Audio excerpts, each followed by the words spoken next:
আমাদের থাইল্যান্ড ট্রিপের ভিডিওতে প্রত্যেকে এত এত ভালোবাসা দিয়েছে, আর সবাই হচ্ছে আমরা কোনো ট্যুর কোম্পানির সাথে গিয়েছি কিনা বা কতটা খরচা হয়েছে ফুল একটা আইটিনারি চেয়েছে।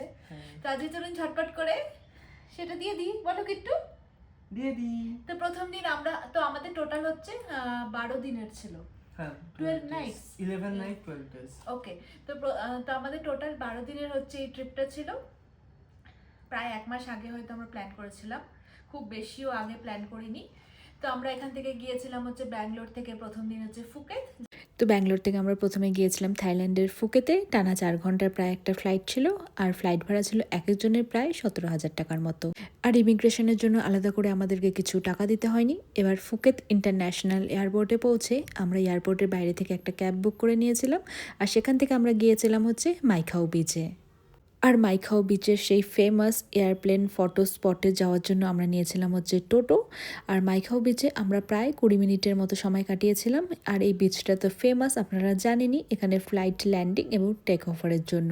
আর যেহেতু আমরা দুপুরের পরে গিয়েছিলাম তখন শুধু ফ্লাইট টেক ওভার হচ্ছিল, তবে ল্যান্ডিংটা দেখতে গেলে সকালের দিকে আসতে হবে, ওটা বেশি ভালো লাগে দেখতে। যাই হোক, মাইখাও বিচে প্রায় আমরা আধ ঘন্টার মতো সময় কাটিয়েছিলাম, আর তারপরে সেই সেম ক্যাব নিয়ে আমরা পৌঁছে গিয়েছিলাম আমাদের হোটেলে। আর সব মিলিয়ে ওই ক্যাব ভারতীয় টাকায় প্রায় 6,000 টাকার মতো নিয়েছিল।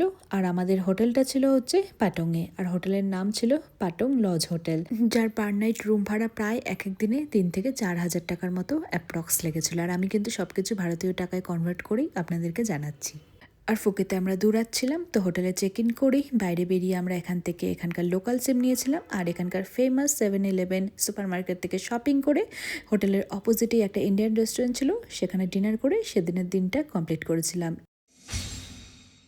আর ডে 2 সকাল সকাল আমরা ব্রেকফাস্ট সেরে প্রায় সকাল 8:30 নাগাদ বেরিয়ে গিয়েছিলাম ফিফি আইল্যান্ড ট্যুরে। আমরা কিন্তু ক্র্যাবিতে যাইনি, কারণ বাচ্চা নিয়ে আমরা ব্যাপারটাকে খুব বেশি হেডটেক করতে চাইনি। ক্র্যাবিতে গেলে আমাদেরকে আরও একদিন এখানে থাকতে হতো।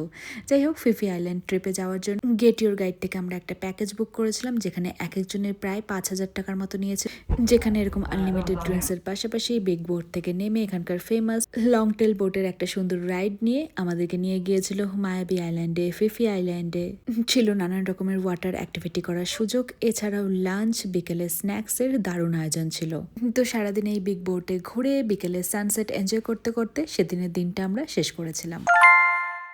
তো ডে 3 আমাদের ফুকেত ছেড়ে যাওয়ার দিন, সেদিন আমরা খুব সকালে একটা ফ্লাইট নিয়েছিলাম, কারণ আর্লি মর্নিং ফ্লাইটটা না নিলে পরবর্তী ফ্লাইট ছিল দুপুর 1টা নাগাদ, আর ওই ফ্লাইটটা নিলে অনেক বেশি লেটে আমরা সেই জায়গায় পৌঁছাতাম। তো আমরা ফ্লাইট নিয়ে চলে গিয়েছিলাম হচ্ছে চিয়াংরাইতে, যেখানে ফ্লাইট ভাড়া ছিল এক একজনের 6,000 টাকার মতো। আর এয়ারপোর্ট থেকে আমরা চলে গিয়েছিলাম সোজা হোটেলে। আমরা এখানে ছিলাম হচ্ছে 2 নাইটস, আর ওই হোটেলটার নাম ছিল রাসা বুটিক হোটেল, যার এক এক দিনের রুম ভাড়া ছিল প্রায় 3,500 টাকার মতো। এরপর আমরা হোটেলে কিছুক্ষণ রেস্ট নিয়ে তারপর আমরা গ্র্যাব থেকে ক্যাব বুক করেছিলাম, আর সেই ক্যাব নিয়ে চলে গিয়েছিলাম সেখানকার ফেমাস আর খুব সুন্দর একটা ক্যাফে, ললিতা ক্যাফে। আর সেখানে লাঞ্চ সেরে নিয়ে আবার আমরা ক্যাব বুক করি, আর ক্যাবে করে আমরা চলে গিয়েছিলাম এখানকার কিছু ফেমাস টেম্পল দেখতে। আর এই টেম্পলগুলো ললিতা ক্যাফের খুব কাছে, একই জায়গার মধ্যে পরপর আমরা 3 ধরনের খুব সুন্দর সুন্দর টেম্পল দর্শন করে সেদিন ফিরে গিয়েছিলাম। তারপরে সেখান থেকে গিয়েছিলাম ক্লক টাওয়ারের সামনে, আর ভেবেছিলাম এখান থেকে যাব আমরা হচ্ছে চিয়াংরাইয়ের নাইট মার্কেটে। তবে হঠাৎ করে প্রচণ্ড ঝড় বৃষ্টি চলে আসাতে আমরা কাছে পিঠের একটা মলে গিয়েছিলাম, আর সেখানে টুকটাক কিছু খাওয়া দাওয়া করে হোটেলে ফিরে এসেছিলাম।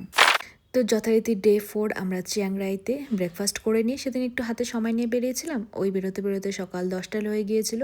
আর সেদিন বেরিয়ে আমরা এখানকার আরও কিছু সুন্দর সুন্দর ফেমাস টেম্পল দেখি, তার মধ্যে ছিল white temple, blue temple, black house. আর এরপরে আমরা কিছুটা দূরে গিয়েছিলাম এখানকার একটা ভিলেজে, যে গ্রামটার নাম ছিল লং নেক কেরেন ভিলেজ। আর এই গ্রামটা বিখ্যাত এখানকার লম্বা গলার মানুষদের জন্য। আর এই ভিডিওটাই আপনারা প্রচুর ভালোবাসা দিয়েছেন। আর এরপর আমরা চলে গিয়েছিলাম চিয়াংরাইয়ের ফেমাস চায়ের বাগানে, সেখানে চা পাতা দিয়ে নানান রকমের খাবার খেয়েছিলাম। সেদিন লাঞ্চটা করতে আমাদের সেখানে একটু দেরি হয়ে গিয়েছিল। আর এরপরে আমরা চলে গিয়েছিলাম গোল্ডেন রুট সার্কেলে, সেখানে আমরা আফিমের মিউজিয়ামে গিয়েছিলাম। আর এই করে আমাদের সারাটা দিন শেষ করেছিলাম।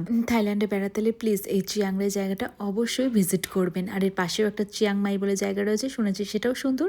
বাচ্চা নিয়ে সেই জায়গায় গেলে হয়তো খুব হেক্টিক হয়ে যাবে, সেজন্য আমরা স্কিপ করেছিলাম, তবে পরে মনে হয়েছিল করে নিলেই ভালো।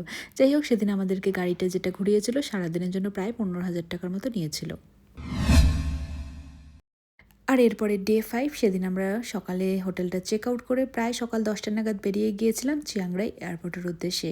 সেদিন আমাদের ফ্লাইট ছিল চিয়াংরাই থেকে ব্যাংককের জন্য। তবে আমরা ব্যাংকক নয়, আমরা গিয়েছিলাম পাটায়াতে। যেহেতু পাটায়াতে কোনো এয়ারপোর্ট নেই, সেজন্য আমরা ব্যাংককে নেমে সেখান থেকে প্রায় 2 থেকে 3 ঘন্টা মতো বাই রোড আমাদের লেগেছিল পাটায়া পৌঁছতে। আর সেখানে ফ্লাইট ভাড়া লেগেছিল এক একজনের প্রায় 8,500 টাকার মতো। আর এরপরে আমরা হোটেলে চলে এসেছিলাম, আর আমাদের হোটেলের নাম ছিল জার্নি হাব পাটায়া, যেখানে পার নাইট রুম ভাড়া ছিল প্রায় 5,000 টাকার মতো। তো হোটেলে চেক ইন করে কিছুক্ষণ রেস্ট নিয়ে রেডি হয়ে তারপরে আমরা গিয়েছিলাম পাটায়া বিচে। সেখানে কিছুক্ষণ সময় কাটিয়ে আমরা গিয়েছিলাম সেখানকার ফেমাস ওয়াকিং স্ট্রিটে। তারপরে নাইট মার্কেটে শপিং করে পাশেই একটা ইটালিয়ান রেস্টুরেন্ট ছিল, সেখান থেকে ডিনার করে আমরা ফিরে সেই দিনটা শেষ করেছিলাম। ডে 6 আমরা যথারীতি সকাল প্রায় 9:30 10টা নাগাদ রেডি হয়ে ব্রেকফাস্ট করেছিলাম। হ্যাঁ, আমরা না প্রত্যেকটা অ্যাক্টিভিটি একটুখানি লেট করে শুরু করেছিলাম, যেহেতু সাথে বাচ্চা রয়েছে সেজন্য সকালে একটু আরামসে বেরোতাম। যাই হোক, সেদিন আমরা গিয়েছিলাম পাটায়ার ফেমাস ফ্লোটিং মার্কেটে। সেখানে শপিংয়ের অনেক অপশন ছিল, খাওয়া দাওয়ার অনেক অপশন ছিল, এমনকি কিছু অদ্ভুত অদ্ভুত খাবারও দেখেছিলাম। এমনকি বাচ্চাদের জন্য নানান রকমের অ্যাক্টিভিটির পাশাপাশি এখানে আমরা প্রত্যেকে মিলে করেছিলাম বোট রাইড। আর এরপর আমরা সেখান থেকে গিয়েছিলাম সেঞ্চুরি অফ ট্রুথে। এই যে ফ্লোটিং মার্কেট দেখলেন তার অপোজিটেই কিন্তু টাইগার পার্ক ছিল, কিন্তু সেদিন আমরা টাইগার পার্ক করিনি। আমরা ভেবেছিলাম সেঞ্চুরি অফ ট্রুথে যাই, কারণ সেখানে একটুখানি বেশি সময় লেগেছিল, কারণ এত সুন্দর কাঠের তৈরি মন্দির যার নিখুঁত কারুকার্য দেখতে দেখতে অনেকটাই সময় সেখানে চলে যায়। আর এরপরে আমরা একটা মলে এসেছিলাম, সেটা খুব ফেমাস মল টার্মিনাল 21। সেই মলে এসে আমরা লাঞ্চ করেছিলাম, আর তারপরে হোটেলে গিয়ে কিছুটা রেস্ট নিয়ে আমরা চলে গিয়েছিলাম পাটায়ার ফেমাস রাতের বেলা আলকাজার শো দেখতে। আর সেদিন এই দিনটা আমরা এইভাবেই শেষ করেছিলাম। ডে 7 সেদিন আমাদের পাটায়ার এই হোটেল ছেড়ে যাওয়ার দিন। তো সকাল সকাল ব্রেকফাস্ট সেরে নিয়ে হোটেলের চেক আউট করে এবং লাগেজগুলো সেখানেই রেখে আমরা বেরিয়ে গিয়েছিলাম টাইগার পার্কের উদ্দেশ্যে। তো সেখানে ছোট বড় সব রকমের টাইগারের সাথে ফটো তুলে দারুণ এক্সপিরিয়েন্স হয়েছিল। আর টাইগার পার্কের পরে আমরা লাঞ্চ সেরে পাটায়া থেকে চলে যাই ব্যাংককে। ব্যাংককে ছিলাম আমরা এই হোটেলে 4 দিন, আর এই হোটেলটার নাম ছিল রামাডা, যেখানে পার নাইট রুম ভাড়া ছিল প্রায় পার নাইট 6 থেকে 7,000 টাকার মধ্যে। আর এই হোটেলটা ছিল এখানকার ফেমাস সুকুমভিত স্ট্রিটের সামনে। এবার আমরা যে হোটেলগুলো নিয়েছিলাম একদম সিটি সেন্টারের মধ্যে নিয়েছিলাম, আর প্রায় 4 স্টার ছিল বলে ভাড়াটা একটু বেশি হয়েছিল। তাও অন্যান্য জায়গা থেকে থাইল্যান্ডের হোটেল প্রাইস প্রায় কমই ছিল। তো এবার আমরা হোটেলে চেক ইন করে সেখানে কিছুক্ষণ রেস্ট নিয়ে আমরা ক্যাব নিয়ে চলে গিয়েছিলাম সেখানকার ফেমাস চাটুচক মার্কেটে। সেখানে আমরা কিছু খাবার খেয়েছিলাম, অনেক শপিং করেছিলাম, আর তারপরে আবার হোটেলে ফিরে হোটেলের সামনের ইন্ডিয়ান রেস্টুরেন্ট থেকে ডিনার করে সেদিনের দিনটা শেষ করেছিলাম। ডে 8 সেদিন আমরা কিছুটা সকালে বেরিয়েছিলাম, প্রায় সকাল 8টা নাগাদ বেরিয়েছিলাম। আর সেদিন আমরা গিয়েছিলাম হচ্ছে ব্যাংককের ফেমাস সাফারি ওয়ার্ল্ডে। আর এই সারাদিনের অ্যাক্টিভিটিটা আমরা মেক মাই ট্রিপ থেকে বুক করেছিলাম, যেখানে এক একজনের প্রায় 9,000 টাকার মতো লেগেছিল। এবার হ্যাঁ, সাফারি ওয়ার্ল্ড, মেরিন পার্ক আর ইন্ডিয়ান বাফে দিয়ে সব কিছু বুক করেছিলাম। তবে এখানে এসে দেখলাম যে টাইগার, হিপ্পো, জেব্রাকে নিজে হাতে খাওয়াতে পারবো, তো ওই জিনিসটা আমরা এক্সট্রা বুক করেছিলাম, যার জন্য আমরা এক্সট্রা পে করি, যেটা এক একজনের প্রায় 6,000 টাকার মতো টিকিট লেগেছিল। এবার আগে জানলে পরে হয়তো আমাদের কিছুটা টাকা কম এখানে লাগতে পারতো। যাই হোক, আমাদের দারুণ মজা হয়েছিল। আর এরপরে আমরা সেখান থেকে আবার নিজেদের মতো করে গিয়েছিলাম হচ্ছে চকোভিলেতে, যেখানে দেখেইছিলেন কিট্টু কত মজা করেছিল। সেখানে আমরা ডিনার সেরে সেই দিনটা ওখানেই শেষ করেছিলাম। ডে 9 যথারীতি ওই প্রায় সকাল 10টা নাগাদ আমরা ব্রেকফাস্ট সেরে হোটেল থেকে ক্যাব বুক করেছিলাম, কিন্তু আমাদের খুব খারাপ এক্সপিরিয়েন্স ছিল সেদিন, আগেই বলেছিলাম। তো আমাদেরকে দিয়েছিল এখানকার ইয়েলো এবং গ্রিন ট্যাক্সি, যে ক্যাব ড্রাইভার খুবই আমাদের সাথে ঝামেলা করেছিল, এখানে যাবে না সেখানে যাবে না করে করে। যাই হোক, সেদিন আমরা ওই ক্যাবে করে গিয়েছিলাম এখানকার একটা ফেমাস টেম্পলে, যে টেম্পলে গিয়ে আমরা এখানকার থাই ট্র্যাডিশনাল ড্রেস পরেছিলাম। আর এই ওয়াটারন টেম্পল ঘুরে আমরা গিয়েছিলাম এখানকার আরেকটা টেম্পলে, যেখানে আমরা অনেক বড় শোয়া অবস্থায় একটা গোল্ডেন বুদ্ধ দেখতে পেয়েছিলাম। আর এরপরে আফটার দ্য রেইন নামে খুব সুন্দর একটা ক্যাফেতে লাঞ্চ সেরে নিয়ে আমরা সেখান থেকে চলে গিয়েছিলাম আরও একটা সুন্দর টেম্পল, যার টেম্পলের নাম ছিল ড্রাগন টেম্পল। আর তারপরে গিয়েছিলাম হচ্ছে আমরা নাসাটা পার্কে, যেখানে আলোর উৎসবে আমরা যেন কোথাও হারিয়ে গিয়েছিলাম।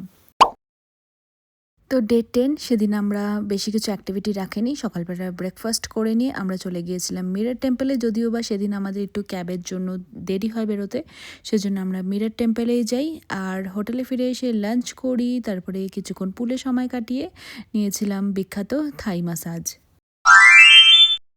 তো ডে 11 আমাদের ফিরে যাওয়ার দিন, সেদিন আমাদের একটু বিকেলের দিকে ফ্লাইট ছিল বলে আমরা সকাল সকাল বেরিয়ে সেখানকার মানে ব্যাংককের ফেমাস ফ্লোটিং মার্কেট আর রেলওয়ে মার্কেট ঘুরেছিলাম।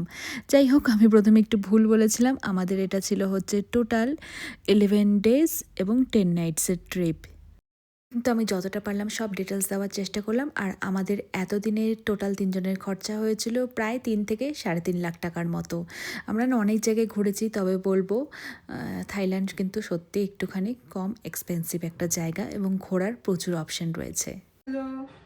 যেহেতু আমরা বাচ্চা নিয়ে গিয়েছিলাম তো আমরা অনেকটা রিল্যাক্স হয়ে ঘুরেছি, কোনো শেয়ার্ড ক্যাবের সাথে যাইনি, ওটা গেলে আরও একটু বাজেট কম হতো। তারপর আমরা আর্লি মর্নিং ফ্লাইট নিইনি বা লেট নাইট ফ্লাইট নিইনি, তখন হচ্ছে ফ্লাইটের ভাড়াগুলো একটু কম থাকে, তো সেটা নেইনি, তো সেখানেও খরচটা হয়তো একটু কম হতে পারতো। আর কিট্টুর জন্য আমরা দিনে হয়তো 1টা থেকে 2টো অ্যাক্টিভিটি রেখেছি। বেশি একদিনে হয়তো বেশি অ্যাক্টিভিটি করলে পরে টাইমটাও কম লাগতো আর খরচাটাও সেখানে কম হতো। তো বলো বাই, বলো আরো এরকম আমাদের ট্রাভেল ব্লগ আসতে চলেছে, তোমরা কিন্তু অবশ্যই দেখো।